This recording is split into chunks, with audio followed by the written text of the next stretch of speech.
His homily, Father Collins Mambo of Christ the King Catholic Church in Bungoma expressed concerns over the rising cases of reported daily across the world, especially killings. He said this is one of the three key issues that the Catholic Church globally has undertaken to pray for.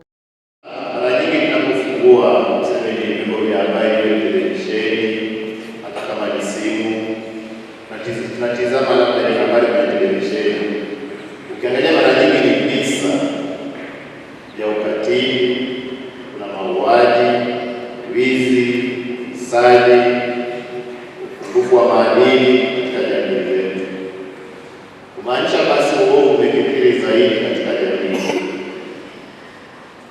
Na swali ambalo tunafaa kujiuliza ni nini kimesababisha uovu kukithiri katika jamii? Mambo noted that the Lenten season is appropriate time for self-denial, repentance, prayer and fasting, charity and spiritual renewal. Sababu ni nini?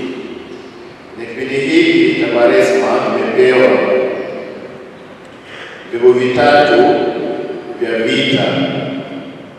Chombo cha kwanza, sala. Mungu ni mwema kila wakati. Mark my words correctly. Sala sio maombi, sio kuomba, ni kusali. It's prayer, it's not begging. You confuse the two. Sala kuomba.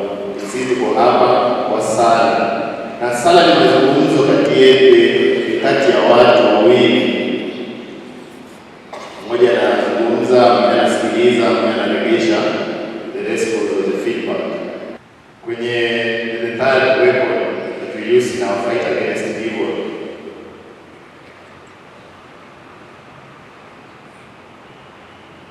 is fasting. And fasting helps us to rediscover ourselves. Remember, prayer to restore our relationship with God. In almsgiving, we restore our relationship with our neighbors. And in fasting, we restore our relationship with the self. Additionally, Father Mambo urged citizens to fast and pray for peace and national cohesion during this 40-day period of Lent. We have no time for ourselves. That's why tunafaa basi kujitenga na anasa fulani, starehe fulani, ili tuwe na muda wa kujitambua sisi wenyewe. Reporting for Tandao News Outlook at 1, I'm Dina Mkalo.